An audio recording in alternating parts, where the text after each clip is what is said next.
welcome to Adventures in Lollygagging. See, I went Randy. I did it. I couldn't even get through the first thing. I went, and then I went Macho Man, it Randy was Savage. Great. Which would be a great pirate, though. Yar. I think, was it Macho Man Randy Savage would be a great pirate. Hey, we're Adventures in Lollygagging. We're playing Pirateborg tonight because it just came out today officially. Because it's Talk Like a Pirate Day. And I got my physical copy here. I'm actually very excited because this is the first of the Gen Con games that I bought that I get to play. And we get to do another one this week too with Werble. So we're doing some pirate stuff. It's a one shot. Next week we'll get back to Steven's wonderful GMing. But for tonight, we're gonna do my shitty GMing, and then we're gonna get everyone killed because that's what Pirateborg is. Everyone, as you can see, is dressed in proper pirate attire. Everyone. Freaking Steven. Or he's a different kind of pirate. He lives in Tampa Bay and he drinks the rum runners and he spends all day on the beach looking for metal. Yeah, okay. I really wish I would have thought of that. It's such a good idea. I do have my like octopus on a pirate skeleton shirt on, and whatever. Anyhow, perfect. Okay. I mean, we could just dive in, and we can introduce your characters as we go. And that'll be that. I think that's what we'll do. I am, for those of you who are interested, I am using something else I grabbed at old Gen Con, the Sinking of Cthag'n, which is not, I wouldn't call it like a straight up scenario or adventure. It's more like a sandbox in a way. And that's kind of what I kind of messed around with for tonight. And we'll see how it goes. So, I think that's it. We all ready? We good? Everyone knows how to play. Everyone did a very deep dive in the rules 5 minutes before we went live. So I think we're all ready to go. Good to go. Okay. Yar, y'all follow the rules. And anytime you don't talk like a pirate, you lose 1 hit point. You hear me? I only have 2 to start with. Well, you better not screw up there, Peggy Peg Leggy Wool. Oh, that was a So you're saying terrible just by saying this, I died. What? Oh, short Jim Gold Jr. He was too young and too pretty, and he's gone now. I don't know. I can't. It's hard to do the voice and then just come up with random stuff to say. All right. Let's start then. What do I want to do? Let's get a little ambiance going. All right. We open to the sounds of the tide. Followed, as the darkness fades, we see the wreckage of a ship scattered about the shallows, having crashed and been ripped apart by a terrible coral reef. The sky is heavily overcast, ready to unleash its burden down on the world. And the clouds, just as the sea, is dark. But lightning, oh, such terrible and violent lightning that I forgot to press the button for, but should be coming in about now, periodically illuminates the area. Creatures, we notice, half fish, half human, scouring the wreckage. We see them go through the packaging of barrels and crates ripped apart, sifting, looking for something, slipping into the shallows, swimming to another part of the reef and scouring again. On the shore, 50 yards north, we see more figures doing the same. We see floating around bodies, some sinking now, taken down beneath the water by some heavy salvage or I don't know, other shit. And one by one, we're going to introduce our new players. As you all are beginning having just shipwrecked. That's how we're starting. So let's start with short Jim Gold Jr. Jim, you wake. You're tangled up within wreckage of your now destroyed ship. You can see it is in utter and terrible pieces. First of all, Jim, what's the name of your ship? Or what was the name of your ship? The Matilda.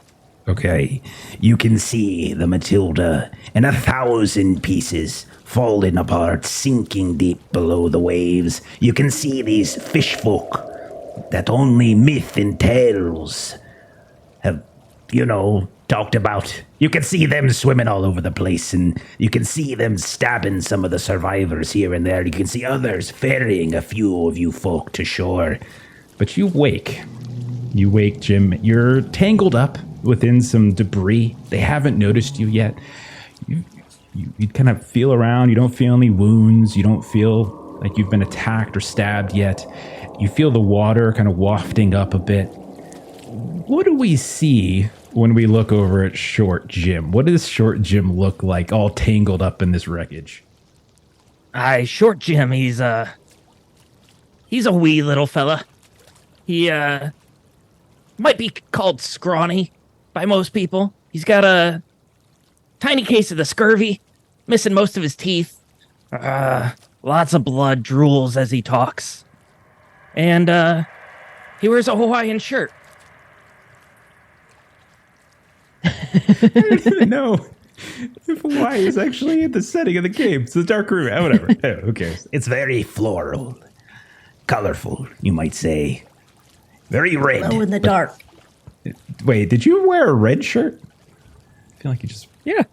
Okay, well, I got a green screen, so I couldn't wear a green one. we know who's going first. Okay, so Jim, you look around and you can see that there are several of these fish folk. Big old eyes, scales, but they're wearing clothes. Several of them have weapons in their hands, spears, knives. A few of them these coral tipped staves, and they're like going through the wreckage. And then every now and then, when they see one of your human shipmates, they just kind of stab them really quick to shut them up, or they drag ones that look like they might be able to be dragged. They kind of just float them to shore a bit. And you can start hearing the screams of others as you look off towards that dark sandy shore. And there's folks that being wrapped up inside of these ropes. So, Jim, give me one thing that you would do as you wake up and you see this happening. What's one thing Jim would do? He would hide.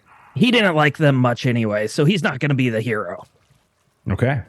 All right. So is there a barrel I could jump in? You have been well hidden beneath this like floating, wreckage. And so you can just basically stay where you're at. As you're scanning and looking around and trying to stay quiet, you look over and you can see that you are not the only person that has yet to be detected.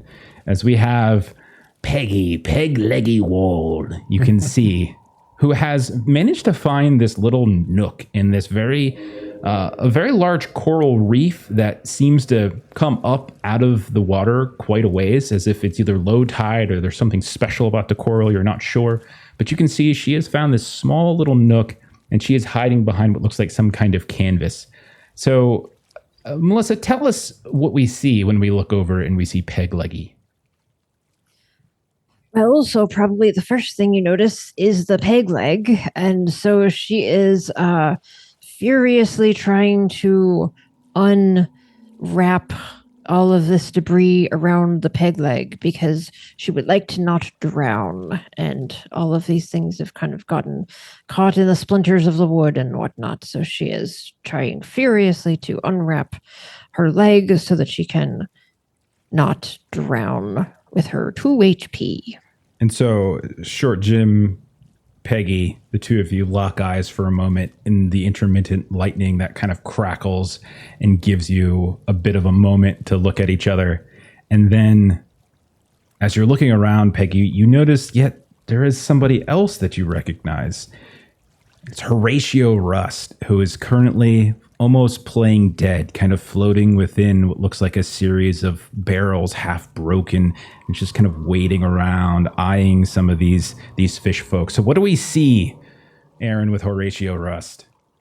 So what you see with Horatio Rust is you see a big man, powerfully built, shaved head, still got his busted tricorn on his head. He's wearing kind of a leather vest. He's got manacles from broken slave cuffs on his wrists. And he's got what looks like rope necklaces layered around his neck, like 5 or 6 thick. But he's much more fluid than you would expect for a big man. And then you see silver dots of liquid start to form on his face. And then you see another face push out, an ectoplasmic face, and glance around. It's like, oh, bloody hell, I go ahead and I possess a damn pirate who's going to lose his ship again. Well, I can't be letting on that I'm not this Horatio Rust, but, well, if his buddy dies again, perhaps I'll take one of those who are eyeballing me there on the coast.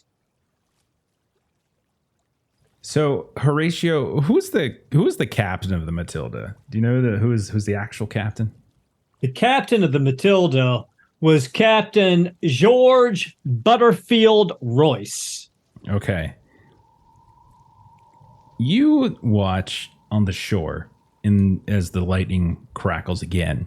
You can see, I'm going to say that George Butterfield Royce was a rotund man. Very easy to distinguish between several of the other pirates that were on your ship, all of you, anywhere between normal slenderness and some even perhaps emaciated. But old Captain Butterfield, he was a stockier fella, and you can see his body is currently being loaded up by a couple of these cloaked fish folk onto a cart. It's about 50. You're about 50 yards out. Like there's like a reef or a bar, and there's a little bit of shallow between like where the reef is, where so many of you are waking up. But you can see off in the distance, old Captain Butterfield is currently being loaded onto a cart. And as you're watching in that direction, something flashes a little bit in your foreground. And we see another survivor just kind of float by, almost like it's like a giant tangle of ropes and lines. And in it, we see Gaunt. I'm not going to attempt to pronounce the rest of your name. What is it again? Pronounce the whole name there, Kipser. Sometimes we really do have to thank random name generators for our definitely easy to read pirate names of Gustaafa, Gaunt, de Robledo. I agree. Yes. So what do we see? So what does Horatio see as you're like floating past in the middle of this tangle of lines and ropes? So you probably see maybe they found like a little door that's really only sized for one person while another clings to it before they eventually lose grip and fall off. It's only one person can fit on the door. As they smoke furiously, they're almost skeletal features you would think were already dead were it not for the constant fumes coming out of them as they hold their musket and glance around at anything that might get close. As you're glancing around, keeping the musket kind of above water, which you can do. You have all your equipment. All of it's either on your person or within close reach. Gaunt, you follow maybe the eye line of Rust. You look over your shoulder and you can see on the shore there's like a train of these fish folk and some of your shipmates that have been loaded under carts or dragged in these nets. One of those is a young lad everyone likes, a kitchen boy, just always smiling. What's their name, Gaunt? What is this young lad's name? The lad liked to be called Pyro. Okay. Don't know his real name. You see him kind of crouching down, trying to hide, but at that moment, one of these large figures with this coral staff, the staff kind of illuminates briefly, allows them to see, and they just drag the poor kid kicking and screaming. And you see a steady train of these fish folk kind of going up over the ridge and northward, further inland to the island. You also can see, as you're watching where they go, that there is kind of a vague green glow on the horizon to the north, and it kind of stretches all across the horizon. It's a dark night. There's storms. It's not raining just yet, but it's threatening.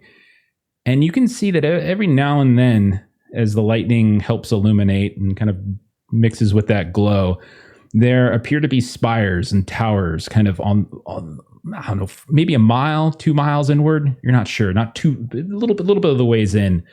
And it seems to be that they're all kind of heading vaguely in that direction. There are still a handful of these fish folk around, however, still kind of scouring around, looking to see if there's anything to salvage, looking to see perhaps if there's any other living crew to take.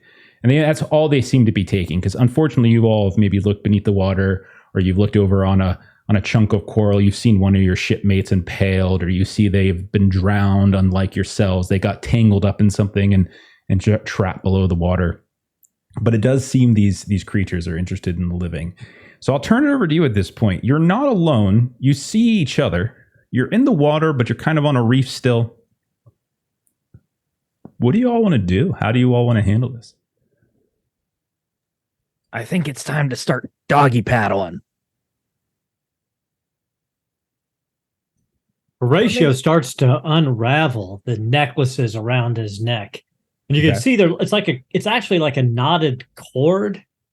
And he's like, "Oh, my dearest friends, I think we'll have to make our way inland. If you continue to get this soggy and salt water, all the fur is going to fall off of you. And we must protect you. We must." and you realize it's about 30 feet of rat's tails knotted together. And Peggy has just sort of come up behind you. Ahoy, glad to see you are well. Who are you speaking with just then? And you see he, instead of his head jerking around to see you, an ectoplasmic face shifts around to the left side of his head and is staring at you. "Oh, Peggy. Or should I call you Peg Leggy? I've been talking to my dearest friends. Don't you know?"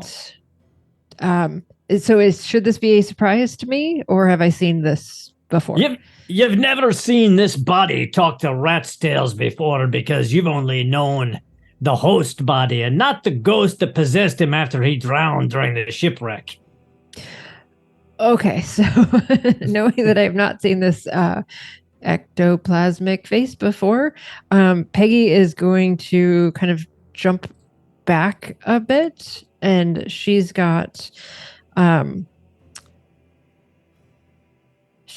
knife that she's going to kind of she's got a bandolier kind of across her chest, and so she's going to kind of pull a knife out from that, and she's going to just sort of "Oh, come now, Peg Leggy. This fella, he had already shuffled off and down to Davy Jones' locker when I just took his meat and bone sack to move around in. I've been floating in the ectoplasmic sea off this coast for a while now. Not the first ship to crash here, not indeed. I just needed a new pair of boots to walk about in." I am not opposed to you walking in the boots. I mean, we don't want to waste them and all of that, but it seems that we have been attacked, and I must find out if you are on our side or not. But clearly I was hiding from the blighters. You've got both my knives on your side, Peg Leggy. I've got to find my way off this damn island myself. And since this boat's obviously not going to take me, I need a new pirate crew. Well, I believe that we should be off to find our captain up there. You be of assistance with this task. Ah, indeed I will there. Let us go on and find the fella there with the floral shirt. He seems to be eyeballing us as well. And he's started doggy paddling off the reef into the direction of the shore. There are still these fish folk around.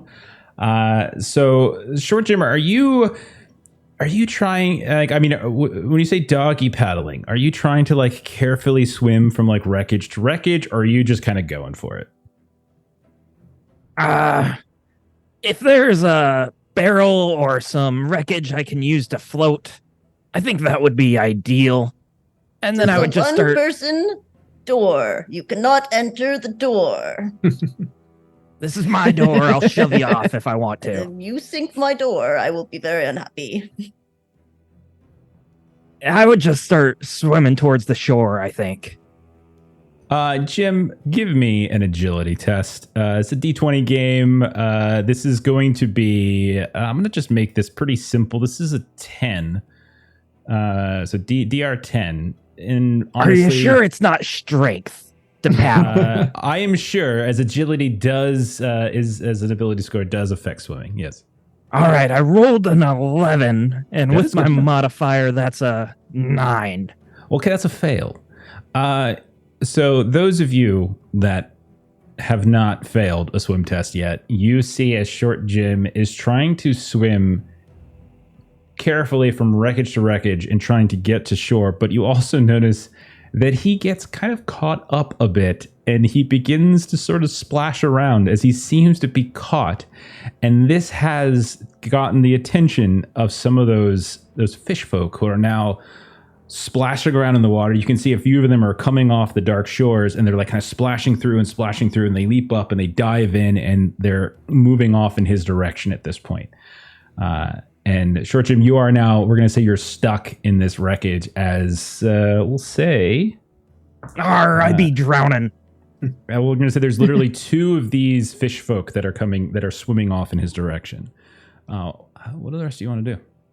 So Oh, Peggy look at- still kind of has the knife towards Rust, and she's going to say, "Oh, this is your first opportunity to prove that you are on our side. We are going to flank those creatures, and we are going to save Short Jim."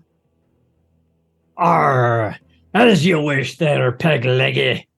He pulls out his 2 knives. Okay. We got to get up close and really make it a nasty, dirty work.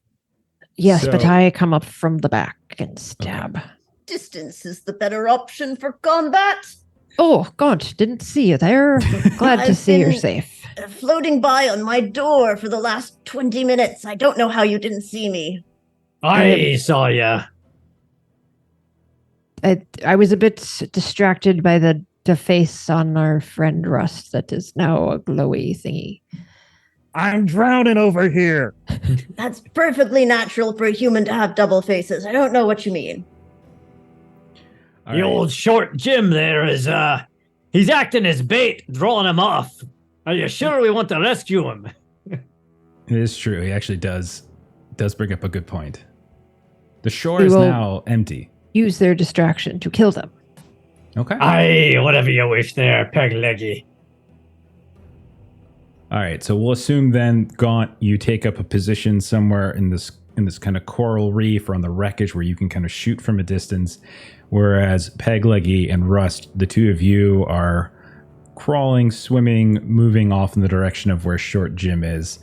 Okay, so let's see. I'm just going to roll initiative. This is more just to see if you guys can go first, if you guys can actually go before they reach Short Jim is the question. So in this game, initiative is basically a D6. So 1 to 3 enemies go first, and I rolled a 2, and 4 to 6 PCs go first. So they're actually going to get there.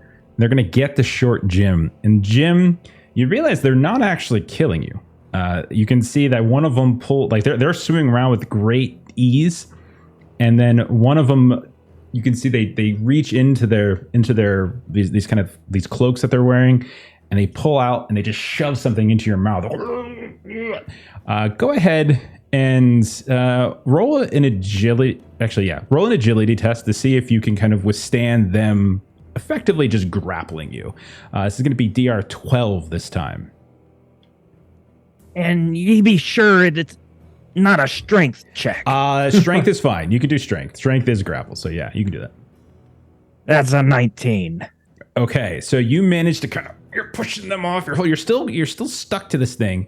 But the first one, it's trying to shove this thing in your mouth and trying to grapple you. You withstand against. The next one, kind of getting a little bit tired of your nonsense, is instead going to. They're going to pull out their knife, and then they're just going to just sort of hold it up and make a nice little cut along your neck. So go ahead. This time it is going to be agility because they are actually attacking you and not just trying to grapple you. So it's agility DR 12, as that is what they're going to try to do. And that be a 7. Okay, so they do manage. Like you're thrashing, and they put this like bone knife up to your neck, and they just kind of cut a little bit, and you can feel the blood begin to pour out. You have 1 HP, right? That'd be right. Do you have any armor? That would be a no. Okay. Our first broken roll. So basically, you're gonna. Yeah, I mean, it doesn't matter what I roll. Let me check their knife. Their knife is a D4. So let me just. I'd be wearing rags. I did actually roll a 1 on the D4. So you go to 0 HP. So that didn't take long. The other thing is Devil's Luck. One of the things we didn't talk about. You can roll Devil's Luck. Devil's Luck, you can spend 1 to re-roll any die roll. So if you wanted to spend Devil's Luck to re-roll your defense test, you certainly could. You can also you can also to lower damage. you can roll it to reduce it by As a Rust D6. was gonna say. Okay. Oh yeah, that's fair. So you want to do that instead? I think I can roll a 1. I think so too. I rolled a 1. Did you really? Okay. All right. So this thing cuts you, but it ends up being you're able to keep them off enough that it's really just kind of like a small cut. More just nothing different than like a cut when you're shaving. Okay, so that is the two of them. They have gone. They're thrashing around Short Jim. Jim is still kind of tethered to this wreckage, but has managed to keep himself from being grappled. And then I'll turn it over to you all. We can go in whatever order you all want to go in. It's fine with me. So who would like to go? So Peggy would like to go stealth. So she wants to kind of go in a different direction than Rust went. And see if she can attack by surprise, because she is a rapscallion who has a backstabber as one of her specialties. I think it's fair to say they have not noticed you yet, and they are also very busy with Jim right now. So yeah, you can go ahead and attack with surprise. Okay, so the effect of backstabber is that I lower the DR by 2, and I deal a D2 extra damage. Okay, so it'll be down to 10. So it's DR 10. These are just straight up 12. Of freaking course. I rolled a lolly, which is a 20, which is so you can also spend Devil's Luck to neutralize a crit or a fumble. So this case it's a fumble. So like if you wanted to neutralize a fumble and not take that effect, you could. You want to roll above, right? Actually, sorry. Yes, I forgot it's a roll above. Melissa got sorry, me confused. It's a crit. That's great. I know. That's a crit. What are we doing? That's great. Yeah. Okay. Do you sure you don't want to neutralize that crit? I would not like to be safe? No. Right, no.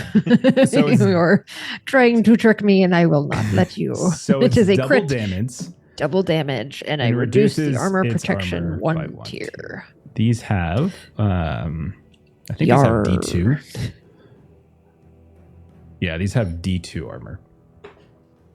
So I should. Now would be a bad time to say I don't know what my knife does for damage. A D4. Knife is a D4, yeah. Thank you.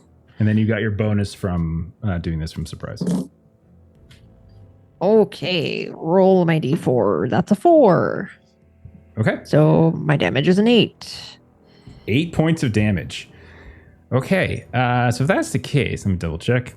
So you sneak up in the water. They don't like maybe you have a knife and you're kind of swimming around, keeping quiet, keeping between your head the teeth, down of low. course, while swimming. Very, very Martin Sheen, Apocalypse Now kind of moment happening here. And then you pull the dagger out and you realize the knife goes in a little bit more. It's a little bit hard to get in there because they do have scales, but you do manage to find a soft spot, and this thing screeches in some sort of pain, and you see this terrible black and green blood just pour into the water. However, it does not keel over and die. Instead, it turns to you with its eyes suddenly glowing, your face illuminated with this great, you think, anger. But you have done a significant amount of damage to this thing. Okay. Very nice. Horatio or Gaunt or Short Jim? Gaunt would just take a crack at them. She's on the door, kneeling. If she stays too still, she looks like a dead skeleton, so it works perfectly. Do you want to shoot the one with the glowy eyes that Peggy just stabbed? That is like lifting. Yeah, that seems to be the immediate threat. Okay. I think I will take a crack at this one. A little, go right ahead. A little dangerous looking, and I will roll an 11. 11 is a miss, as you need a 12. But you can, if you want, spend Devil's Luck to a reroll. Not this early. I also only have 2 hit points and would like to live a little longer. That's fair. That's fair. Okay. So the shot rings out, and this is loud. And the other creatures, these fish folk, these deep ones, I'm just going to use what they're called. They're called deep ones. You all know what it is. The players know. I definitely hit them that time. Did you see the shot? So you... Me eye. rings Certainly out. heard it.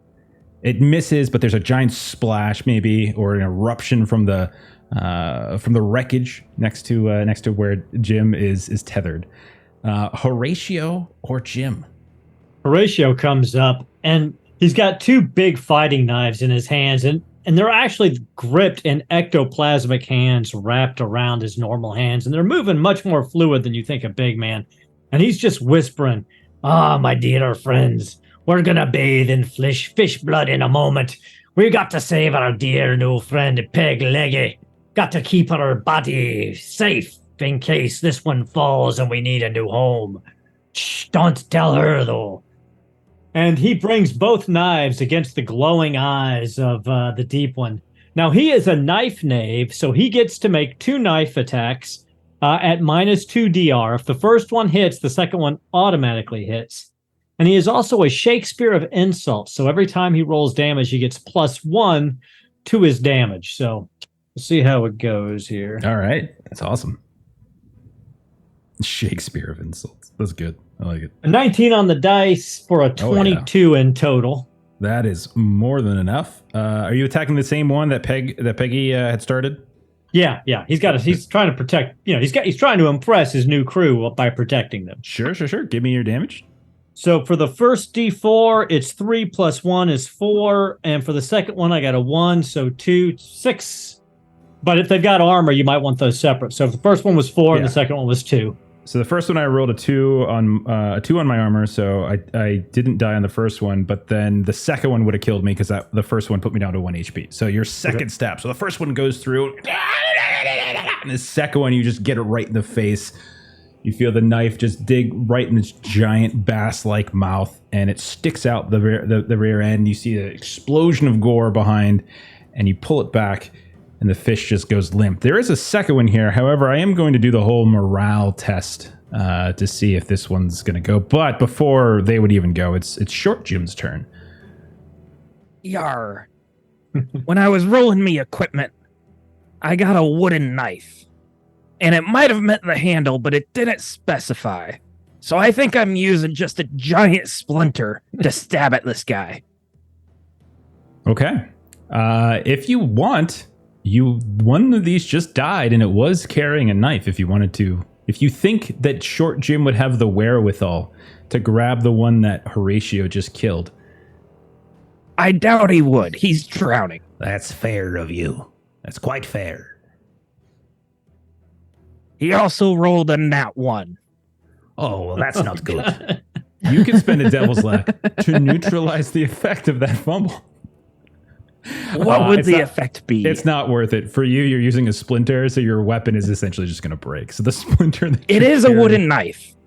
It was probably soggy, and so as you go to stab, it just kind of explodes a bit into this soggy, wet splinter of wood, and the deep one just sort of looks down, looks at you, looks down at itself, and then it just goes as it is not impressed. And I did manage to roll okay on its morale. It's going to stick around for another round. My luck be holding true. Okay, so now there's 3 choices around me. So, and Horatio technically is the one who did kill his brother as they were brothers.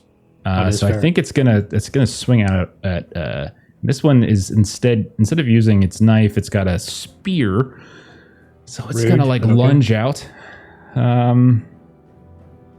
Okay. So D, it's still just a DR12. So roll DR12, agility, normal 12. 16 on the die, which is a 16 because my agility is 0. Thrusts out at you. You manage to just turn slightly in the water, and it buries the spearhead right into one of these barrels behind you that yanks it free. It looks very, very frustrated.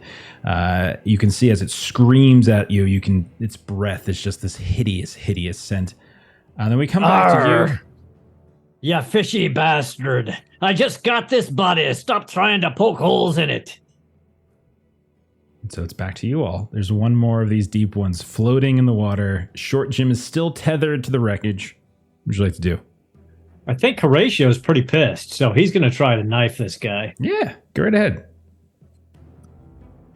15 on the die, so that's 18 in total. Absolutely, it'll do.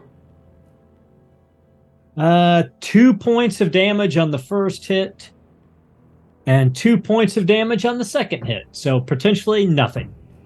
You got one got through on the first hit. The second one got blocked by its scales, but the first one did a point of damage. The second one was blocked. So you stab through, and you see it not really wince too much, and the second one is just cast aside as it comes into direct contact with one of these metallic scales of its body. The rest of you. Got it. I got it. I've never missed a shot in my life. As Gaunt spends around reloading their weapon, slowly pouring back powder in and setting up the next ball. Sure. Okay. Sure.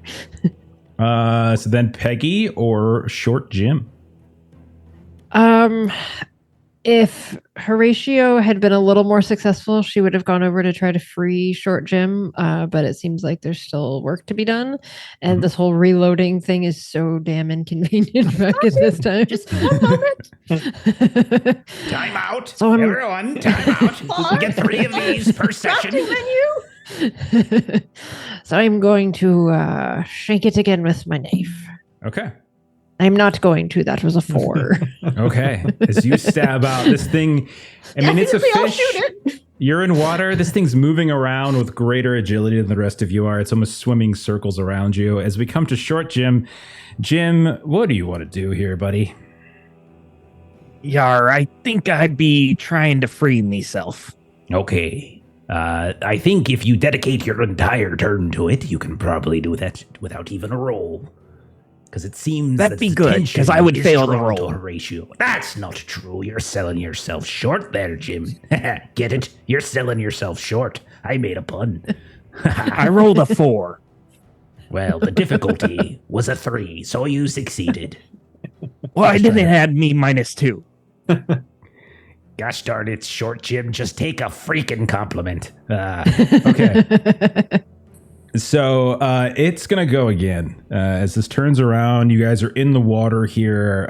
The lightning's still crackling. The gunshot ran off. You don't currently see any others running back over the ridge. But it is going to actually take another shot at Horatio as it lunges out with this spear once more. Horatio, this is again a DR 12. Yeah, I got a 2 this time, so it hits. Okay. So these spears do a D8. A D8 worth of damage. And I rolled a 4. You take 4 points of damage as the spearhead catches you in your hip, and you just feel it dig deep and tight. Good thing it's not your body. I'm going to spend a point of Devil's Luck and reduce the damage by a D6. That's fair. That's a smart thing to do.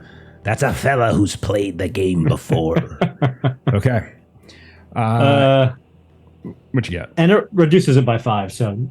Okay, so you're good. It hurt more than it actually is going to do lasting damage. As when you look down at it again, it's just sort of the spearheads. They're metal, but they have these kind of coral growths on them that just kind of scrapes a bit, and that's all it really was. I've got a hankering for fish and chips. How about you, Peg Leggy? I've had enough fish for quite some time. I wouldn't mind an orange one of these days. It I says to just you. need to smoke this cigarette and then I'll shoot it again. I thought you were reloading the thing. We don't have time for the smokes. Okay. Whoever would like to stab away at this thing, go right ahead. Or shoot away, or drown it. Yeah. Wrap a rope around it, something. Dropping the cigarette quickly pulling it up. Gaunt will take another shot. Okay. Hey, Nice. Got it? I got All a right. 16 That'll do. for an What- 18. Okay. What kind of damage are you doing? I am doing 2d6 damage. I think ranged. you can hit I think there's a roll damage button in Foundry you can hit if you wanted. Well, I've rolled 2 dice, and I rolled Okay. a 5 and a 1. All right. So 6 points of damage. It does get an armor roll. It's only going to absorb 1. So you still so 4 of your damage goes through. And so you fire once more. So was it thunder? Was it the musket? Who knows? It could be anything. There's sounds I am the best everywhere. shot you'll ever meet. I never miss. And you see an explosion of blood and the tatters of its cloth, and then also a little bit of that shimmery scales as you catch it right in its shoulder, or where a shoulder might be, as it's still kind of swimming around, its fins sticking up in the water here and there. Okay, Peggy or Horatio? Definitely not Jim. Stab it again. Okay, Peggy. That is a 13. 13's enough. Okay, let me roll. I'm not as surprised anymore, so Step into a don't Slim get the Jim. bonus. A Slim Jim Gold Jr. It is a 4 yet again. All right. Okay. Again, a lot of that goes through. And this thing is now on its last legs. Can Horatio and Slim Jim Gold Jr. finish it off? I'd be short, not slim. Just saying, it might have been better to be a Slim Jim, but that's fine. Well then, Junior, would you be having us go with this fishy man before I try to stab it in the gizzard? I'd be giving you the honors. Aye. And his blades flash out again and miss with the 4. Oh, Jim, it's down to you, matey. That means I'd be dead. Welp. Thanks for joining us for adventures in Lollygagging. We'll see you on Thursday when we're starting a new Werewolf Chronicle, and on Friday for more Conan. Hyperion By Tales. Crom. Might there still be a knife within reach? There is indeed, sir. There's a coral blade, D6 damage. Hurts your hand to hold it, but nonetheless, it's functional. Also, if you reach in my bandolier, I have a hammer and nails that I rolled, so Well, that's perhaps a little you could whack presumptuous. it upside the head. Short Jim Gold would never, without consent. Okay.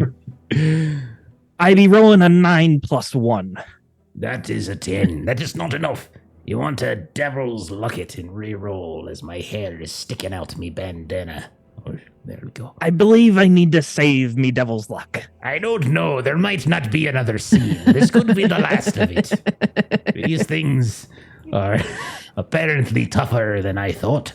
Would we okay. perhaps would audience bits equal a devil's luck? Sure, that's fine. Okay. I'm doing I'm another guessing morale check. you'll get another one there if you'd It like to passes spend morale yours check. there, Short Jim. It certainly passed its morale check. It's like, no, I think I'm doing all right. Okay. Let's see. Who's it going to attack this time? It's going to attack Rust again. Keeps attacking Rust. DR 12 agility as it's swimming around once more, trying to stab you with this spear. We got a 16 this Okay, time. you do dodge out of the way. It does see it's kind of dipping down into the water, popping back up, stabbing. You know, it's moving around so fast, so quickly that, but you're nonetheless able to dodge out of the way. Okay, can you all finish it off? Of course we can. I don't know. Yeah, That is a 9. That is incorrect. It's a DR 12. You know the DR by now. It's like round 17. I will spend devil's luck because I saw that we just had bits. Thank you. Oh, but it came in as a 300, and customarily that is the game master's complication. Well, I rolled a 6 anyway, so it matters not at all. Okay. All right. Anyone else? I be Rust. swinging with me knife. Yeah, I rolled go a ahead. 15. You got a Nice. 15. That's a D6 worth of damage. Come on, Short Jim. And I be rolling a 1. Gosh darn it. Why? Why do you It's all right. try? It's all right. I've totally got this. I'm going to spend a round reloading. Okay. And then it's up to Horatio. God dang it. All right. I got a 20 for a 23. A natural 20? Natural 20. for A crit. 23 in Okay. total. Double you're- damage. Describe how you kill this thing, as you're going to have enough to do it. So go ahead and describe how you kill this thing. So as it swims up, he takes the knife on either side and just slams them both through the big eyes in the front of its skull and just rotates until he can pop the eyeballs out. And it just shudders, and then you let go. And now both I'm here of to- them- I'm here to tell you that one was he was a wily character, And then he I pops would he pops the eyeball into his mouth and chews. but he's got a tasty eyeball. I know, my dear friends. I'll get you some good to spread upon your furry tails here in a moment. Highly nutritious. Very good. I am done reloading. We've taken care of it now, Gaunt, but What? keep that reload for the next thing we need to shoot at. Very well. I've never missed in my life. I no longer believe you, but I appreciate your enthusiasm. She just wasn't aiming at the same thing you were. That's all. Aye. Oh. She hit the Yes. water quite well. Trying Yes, to yes. scare it off. Short Jim, are you okay? Have you? Blub, blub, blub. At this Oh. point, he is definitely untethered. The two things are dead. The shore is clear. It does not look like any of their other deep ones that were carrying away your shipmates have returned to investigate. Maybe they think the sound was just thunder. Who knows? But you are just essentially the four of you are floating in the water or clinging to the coral or the wreckage in the shallows between the reef and the shore itself right now. And off in the distance, in the far north, maybe a mile inward, there appears to be buildings on a glowy golden sky. What do you all want to do?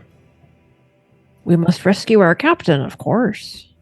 Aye, this body seems to fondly remember old George Butterfield Royce.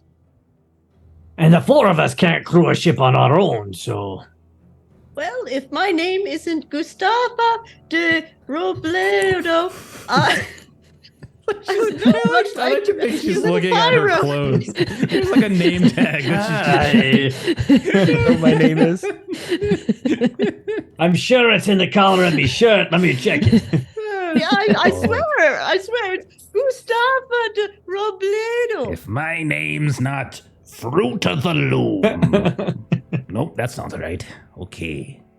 all right. So, what would you guys like to do? The beach extends, off in both directions, east and west. You look around. You think they probably got all the living. You definitely see some of your shipmates. Sadly, have passed. So, what are you doing? You tell me. Going to follow the footsteps and be quiet, be very quiet. And we're going to rescue them, of course. That is what we do. Okay. I agree with you. I think Sim Jim might need to pull out his metal detector and find a weapon first. I be Short Jim, not Slim Jim. Same thing. Well, you are I now only short be a telling knife. you one more time. You You are can. now they- short a knife Mr. 'cause you Shot, rolled I'm a dangerous one. person to make an enemy of. There's also, he grabbed the coral knife Yeah, I for got the D6. There's also the spear, this mollusk shell spear. That's D8. If you wanted to grab that as well. That also can be thrown, and it has a 10-foot reach. So Does those it be are- heavy? No, it does not. It's surprisingly light, made from advanced microfilaments. You know those. I only deep be ones. using vibranium.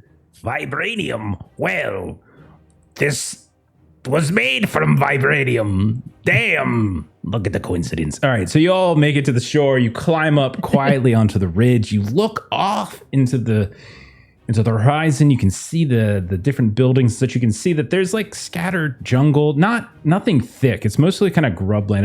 It does look like there maybe once was thicker vegetation here, but there's a kind of a withered look to everything that you pass by. You see like these palm trees that have worn out from the inside. You can see there's certainly rot coming out from the trunks themselves. There's grass on the ground, there's weeds, but all of it's very crusty, very dry.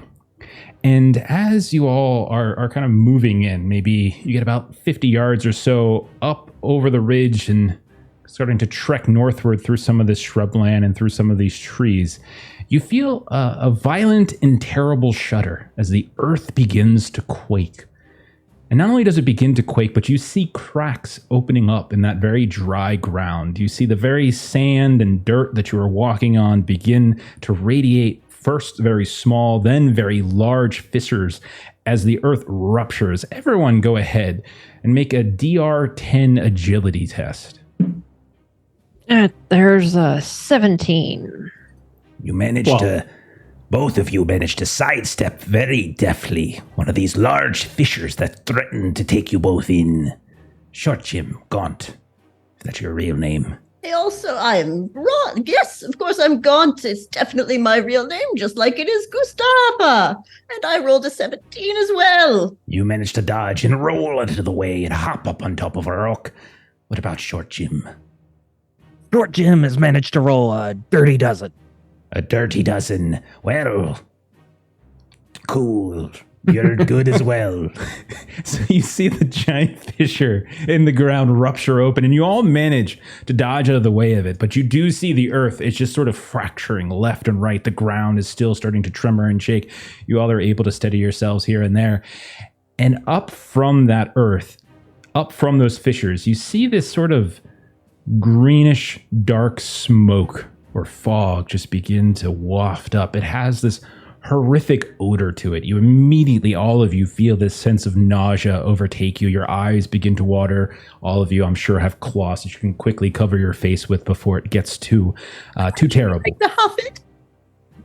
If you want to huff it, you can. I don't know you're going to enjoy the experience when I'm you're running done low with on it. cigarettes. I would like to huff the smoke. You huff it and begin to violently vomit in all directions. There's probably blood in it and everything. It's terrible. But It's a fine bouquet. this malodorous, pestilent smoke has started to is slowly pouring up out of the fissures themselves, and you hear in the far distance, underneath the thunder and underneath the quakes, you hear this bell, this chime, ding, and it just one single chime, and then it ends. Shortly thereafter, within a couple seconds, the tremors die down. The fissures remain open. The smoke continues to pour and make the entire area essentially covered in fog. And you can see that there's still some wildlife here and there. These large crabs that you realize had been getting ready to pounce on you from above fell down and now are skittering off and away. Some of them falling directly down the fissures and disappearing into whatever lies below. But yeah, the city up ahead, you can see still stands. The green glow has grown brighter in some respects. You can see some shadows on the horizon moving here and there, maybe 100 yards or so away. It's hard to tell exactly what they are. What do you all do? I know the right direction. Follow me. It's this way. Definitely. After you, matey. Gaunt is just going to walk in a direction. Okay. So basically you can follow like go in the direction of the city. You can look for, obviously you can look for tracks or something like that, or something else. Any other options? Evens, I just go towards the city. Odds, I will be logical and look for tracks. Wonderful. I like that Odds. strategy. I Okay. am looking for tracks. Okay.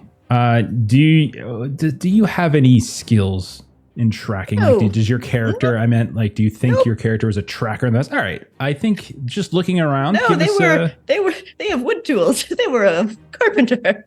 They were a carpenter. With No the survival. with the ruptures in the earth, it is a little bit more difficult at this point to kind of track. So I will ask for a roll. Let's go ahead and do, I think, a presence. Is that right? Yeah, presence, because that's like for perceive. I am the best tracker. I rolled a natural 20. Are you really? Nice. Okay. Excellent. Nice. Despite the fissures, despite the fog, you're able to see very clear cart wheel ruts in the earth, also drag marks, and periodically you notice on some of the rock and on some of the trunks you see a small little slit or cut, as if someone, perhaps Captain Butterfield or Pyro themselves, might have been marking a bit of a path for you all to follow. So I think our good captain marked those rocks while the sea people took a shot behind while they were on a small break. Captain is a smart one. He is. I just wish he offered dental. Aye. As I say, with most of my teeth missing. Of course. okay, so you continue northward. And with the newfound track, it is actually quite easy to see. You're careful to avoid the dips and the falls into the fissures here and there. You don't really make up too much time on the those that were in the carts in front of you. The fight you had in the water kind of slowed you down a bit. But you do manage to kind of get much closer now to the city. You're kind of on this ridge line. There's a handful of trees you're able to hide behind ever so slightly. And you look down and you can see that there are numerous buildings that are standing out in front of you, some of which seem to be made out of stone or coral. Others seem to be made out of some kind of glistening green substance. Others seem almost like the earth itself has started to weave up out of the ground and create these kind of gnarled fissures to net together. You see in every direction there are people moving around here and there. You see more of those fish folk from a distance. You can even see what looks like humans kind of lingering around. There's not a very large population. You would see any kind of street or alleyway you're looking down at. There's maybe a half dozen or so that are skittering or moving around. No one's lingering. Everyone seems to be in the process of doing this or that. And carrying over that natural 20, you notice that off towards the middle portions of the city, there is what looks like a green stone structure, and there's might be the source of that glow. As you see, it's kind of almost fluctuating in some ways. You look off to the east a ways, and you actually see what looks like a harbor that's hidden in the shade, in the shadow, as next to that green glowing building, there is something that looks not unlike a shrine or a church, something that you might see elsewhere, but has been repurposed, changed in some fashion, salt encrusted, you might even say. And that is where you see a cart being pulled, and you see the familiar rotund, stocky self that is Captain Butterfield in the back of that cart. But between that and that place and where you all are at, there are several other buildings and several other folk that you would have to negotiate. I would say the closest thing to you is one of those structures that has stuff kind of weaving up from the ground, almost like roots kind of tangling upon itself.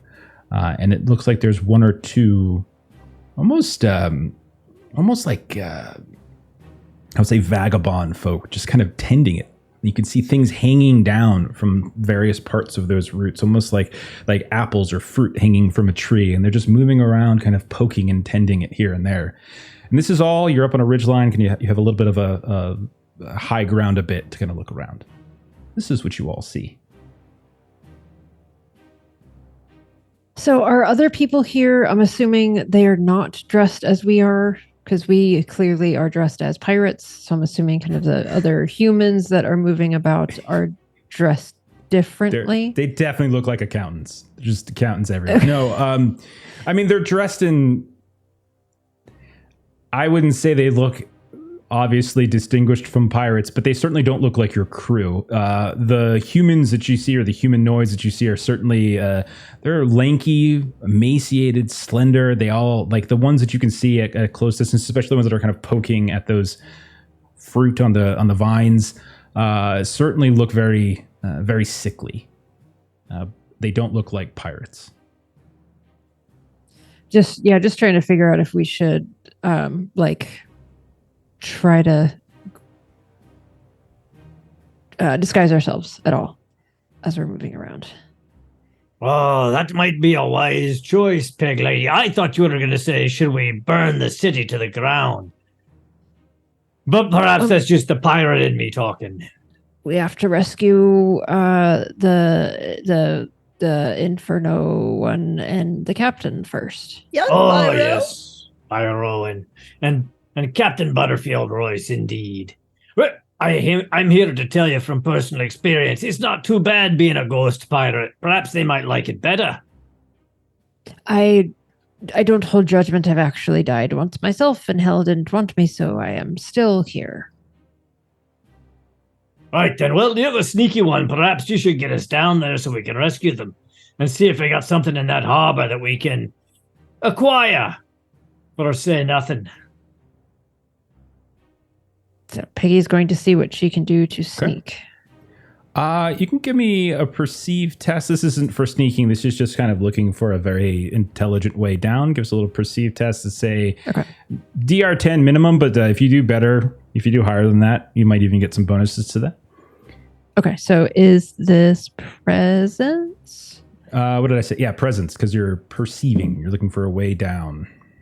I got it. Okay. My presence is a -2, 15. Oh no. Okay, that's still pretty good.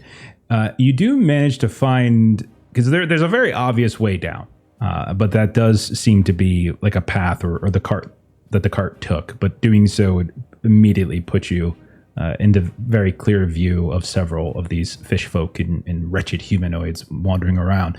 But you find more like a switchback path, like weaving its way down this ridge a bit that would land you within stone's throw of that like vine garden area. And you manage to start leading folks down.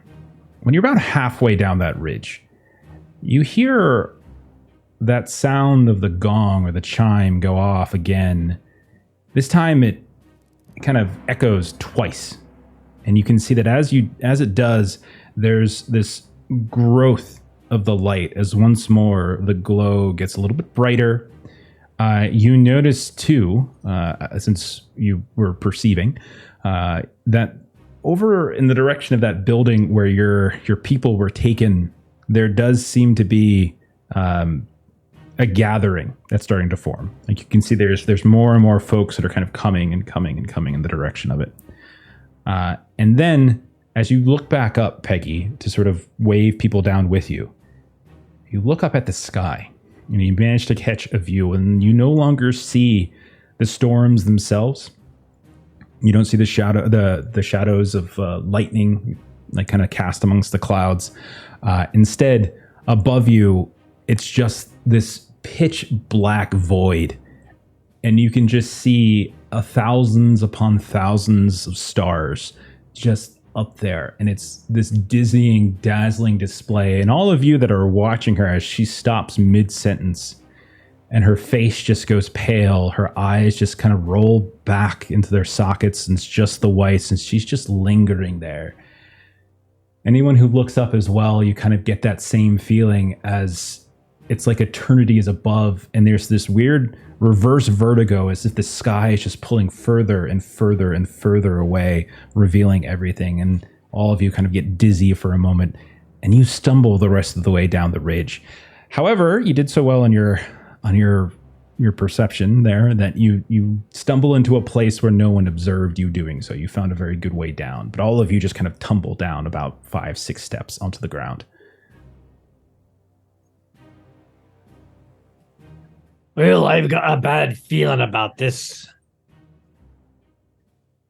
Perhaps we I'd be should feeling burn. shorter than normal. Didn't know that was possible.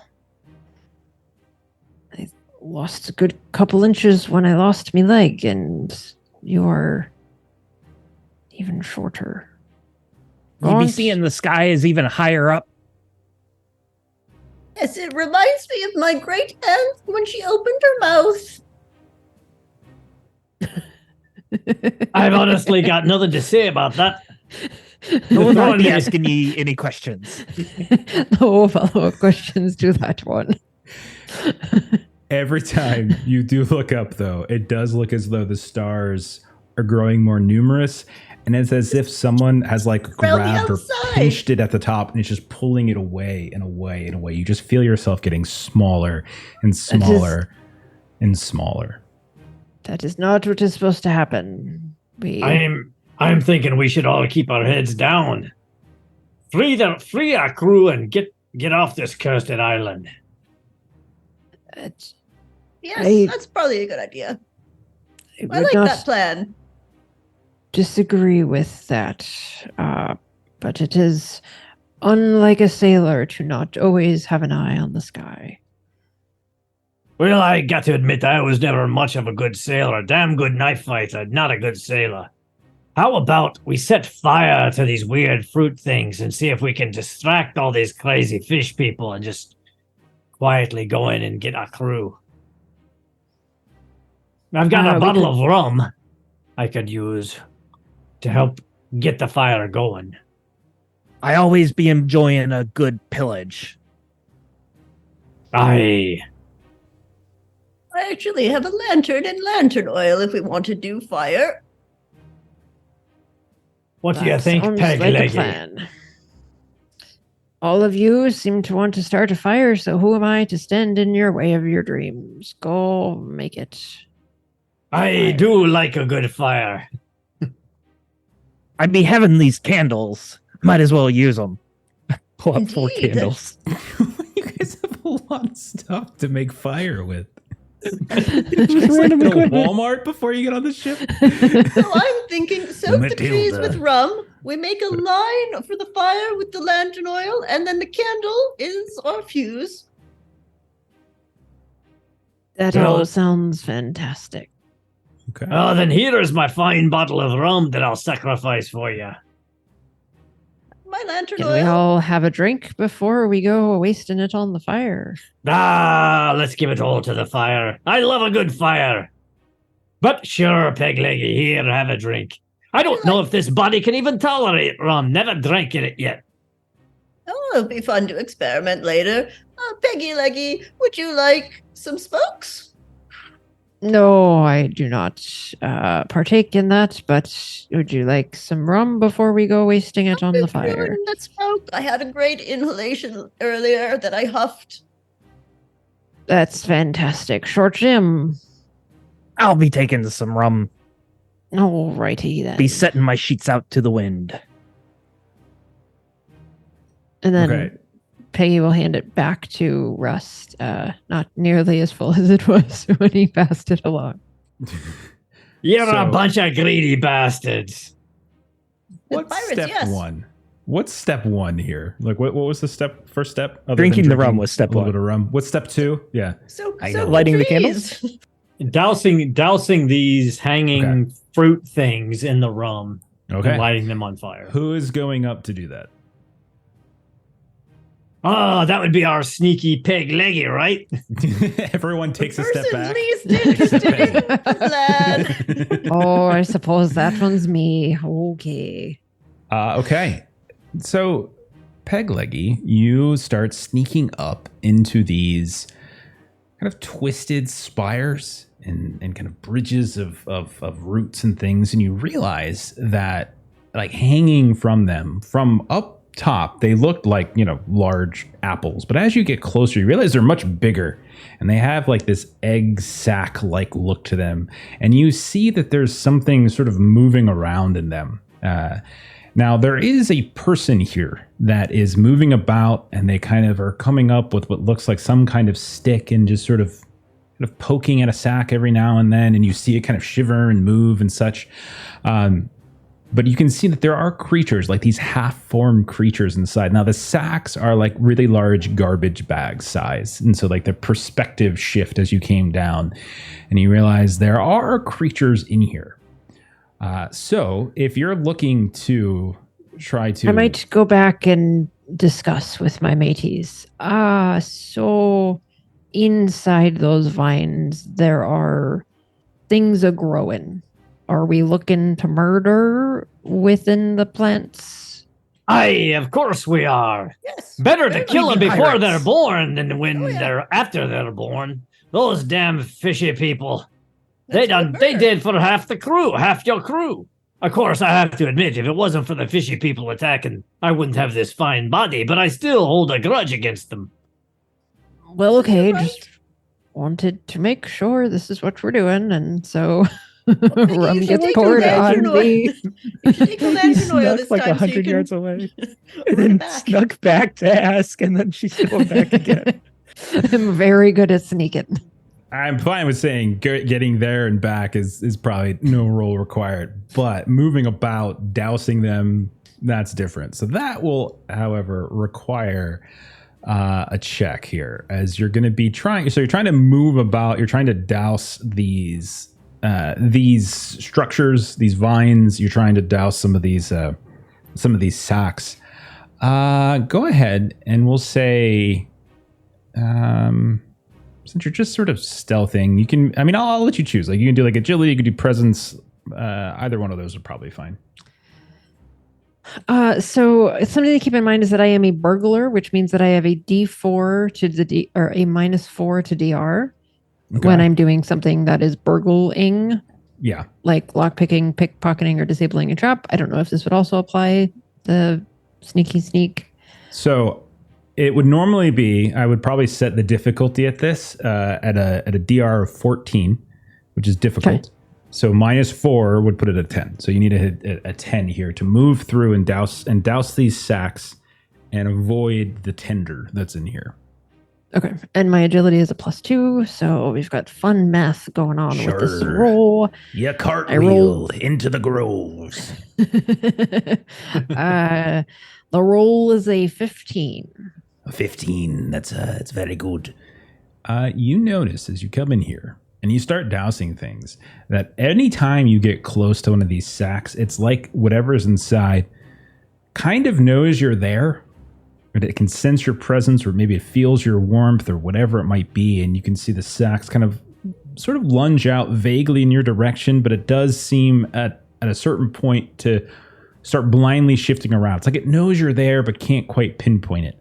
And so every now and then you see a slight little rupture in the sack, and like a you're not sure if it's a fin or a tendril peek out, but it doesn't fully rupture and it doesn't fully latch onto you, as you're able to move quietly enough and carefully enough so as not to alert it. Not only that, the strange humanoid figure, which you're able to kind of sneak circles around, you can tell they're just a human. They are very pale skinned, almost gaunt, sickly, I should say. I realize gaunt, I shouldn't say that word. They look healthier than I am. Very, very green complexion, very sickly looking, but very much human, as you can see. And they kind of like they reek. The whole place reeks. In fact, it's terrible, and it's because a lot of that fog here is settled, and it is a little bit difficult to breathe. But you're able to douse without alarming anything, and you slowly reach your way back, having succeeded at your task. So what's the next step then? Burn it all. Okay. So Was there a step 2? Was there a put out the rum and then... Oil back to us so that we can have a Wiccan fighter so we can be farther away than the right next to the fire. That's what it was. I knew there was something from everyone. I never miss my shot, but sometimes a little bit of tactics help. It's the rum and the lantern and the candle. Yes. I do have a bit of concern though. What if that handler sees the fire coming across and puts it out? Oh, should we just light it and not worry about the candle? I say we light it and go. All right, Throw short the candle Jim. at the tree. It's the only way. These candles do be expensive. They smell of lavender. All of the candles must be forfeit. Oh, that is just fantastic. When all of those things are burning, it will be a scent of their burning flesh and lavender. I bought them for me poop deck. That was a appreciation for our travels. Having that there candle. Takes the candle, throws it. Okay. So you take a candle, we'll say the flame stays lit, and you can see that the trees, the vines immediately erupt in flame. Some of the sacks catch fire, and you hear this terrible as suddenly they burst open, almost like tomato sauce, just flying off in different directions. The tender begins to panic and starts running around. You can see they pull into they reach into their coat and they get this bell out, and you just hear ding dong ding dong ding dong going off. And you can see as you're looking around that there are others in the city that are starting to rush. You have time, obviously, to do something, but the fire has caught. As he's ringing the bell, you watch as one of the sacks rips open, and this kind of half fish, half like squid-like creature, but malformed, like lunges out, and it's like dripping. Its body is like dripping as if it's not fully formed, and just latches around this guy and just kind of tackles him to the ground. The bell goes clattering off, and the fire erupts around. What are you all doing? Now, Where to? I think it's time we quietly make our way to that shrine and free the crew. yes. Okay. You start running in the direction of the shrine, around which there has certainly a crowd has been forming.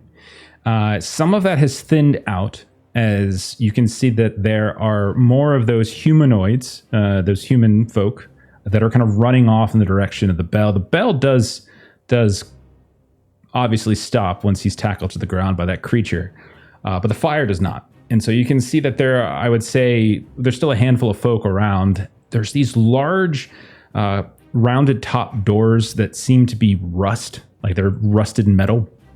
And you can see like they're patinaed in some way. But you can see there are steps leading up, these almost like kind of marble-like or travertine-like steps leading up. And on them, there are several folk. Many of them look like what you saw inside that tender grove there, Peggy. But you do notice that there is one figure that looks a little bit healthier than the others. You can see that their hair is kind of shaved on its side, and their hair is tied back into this braid that seems to snake down their back. They have what looks like some kind of staff that they're leaning against, the top of which is almost this glowing amber orb or crystal of some kind. Their face is long, and they're certainly quite pale, but they are human. And you're not close enough that you can hear what they're saying, but it does seem to be like they're giving kind of orders, and some people run away, some people stay and stand their ground, stand their guard. The other thing I would say you notice as you get somewhat closer, as you're kind of moving eastward a little bit, you can see the harbor out to the east. And again, there's a lot of other buildings here and there, some small, some large, some broken, some partially repaired. But you do see what you think is a mast somewhere out in the harbor. So you think there's a ship out there. You can't see it in full because that fog is so thick, but you can see the mast sticking up and what looks like a furled sail. So it's not fully down. But that is what you see. There are in total outside of this temple, hang on, a grand total of 9. That includes the figure that's giving orders. Okay, and so she'll share all of that information with everyone. Do you think perhaps they took our captain to be their captain for that their ship over there? I think they took our captain and the crew to sacrifice them to whatever dark gods they worship here. Well, We should definitely commandeer that ship, though. Ah, indeed, Gaunt. And Horatio hands over his flintlock pistol to Gaunt. I Oh, personally have no skill with this thing. This old body that I'm wearing might have been good with it, but I am not. much appreciated. I've never missed a shot in my life, and I more know. guns are better. You've hit air and water better than anyone I've ever seen, Gaunt. Thank you. I have. I will try to pick these off one by one then, so that we can find our captain and our crewmates. Peggy would like to look for whichever of the 9 seems to be the farthest away to the side to just, kind of pull off behind and slit their throat. I would say there is none that is probably alone. I would say they all seem to be in pairs at least. So there's none there are none that are at least that are more than like 3 or 4 feet from each other. So all of them are seem to be spread out in pairs. You can tell that there are windows, and some of them are kind of guarding windows. Some of them are guarding doors. Some of them are just kind of standing alert and kind of looking around. Like they're definitely guarding the place. They're just not lingering here for fun. And so they do seem to be attentive.